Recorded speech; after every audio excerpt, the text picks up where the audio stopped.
கடவுளின் ஆவியும் கயவனின் ஆவியும். இது இயேசு கிறிஸ்துவுக்குள் பிரியமான என் சகோதர சகோதரிகளே, இந்த நிமிட நெச்சரிக்கை இயேசுவின் நாமத்தில் நான் உங்களை அன்போடு அழைக்கிறேன். கடவுளின் ஆவியும் கயவனின் ஆவியும். கடவுளுடைய ஆவி கேட்கிறா, என்னை யாரென்று மக்கள் சொல்லுகின்ற பொழுது நீர் உயிருள்ள கடவுளுடைய மகன் மெசியா என்று சொல்லுகிறார். ஒரு நற்செய்தியில் வாசிக்கின்ற பொழுது இதை வெளிப்படுத்தி தந்தையே இதை உனக்கு வெளிப்படுத்தினார். அப்ப தூய ஆவியின் வழியாக இயேசு யார் என்பதை பேதுரு சொல்லும்படியாக தூய ஆவியானவர் அங்கே செயல்பட்டார்.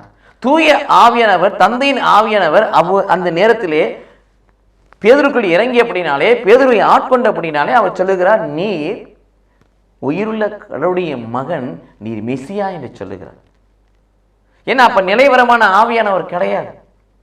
நிலைவரமான ஆவியார் பெந்தெகோஸ்துக்கு தருகிற நிலைவரமான ஆவியார் எப்போ தரப்பட்டார்? இயேசு கிறிஸ்து விண்ணேற்றம் அடைந்த பிறகு அந்த 10 நாட்களுக்கு பிறகுதான் அவர்கள் மாடியை அனுபவத்தின் வழியாக பெற்றுக்கொண்டார்கள். அடுத்தபடியாக பார்க்கிறோம், கொஞ்ச நேரத்திலே இயேசு கிறிஸ்து தான் பாடுபட வேண்டும், மூப்பர்களால் கையளிக்கப்பட வேண்டும், சிலுவை மரணத்தை உள்ளாக்கப்பட வேண்டும், மரிக்க வேண்டும், 3ஆம் நாள் உயிர்க்க வேண்டும் என்று தன் பாடுகளை மரணத்தை சொல்லுகின்ற பொழுது வெசனப்பட்டு, ஆண்டவரே இது உமக்கு இது வேண்டாம் என்று சொல்லுகிறார். அதனால தான் அவரை பார்த்து சொன்னார், போ சாத்தானே அப்பாலே கண்முன் இல்லாது. ஏன்னா அப்ப பேசியது கயவனுடைய ஆவி. இது இயேசு கிறிஸ்துவுக்குள் பிரியமானே. ஆனால் நீங்கள் நானும் பாக்கியம் பெற்றவர்கள். நிலைவரமான ஆவியை பொழிகிற காலத்தில் வாழ்ந்து கொண்டிருக்கிறோம்.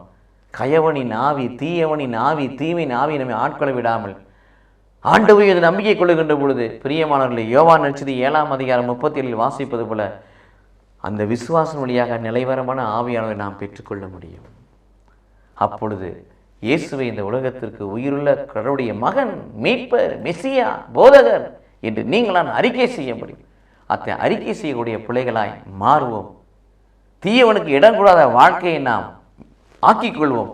கடவுள் நம்மை ஆசீர்வதிப்பாராக. ஆமென்.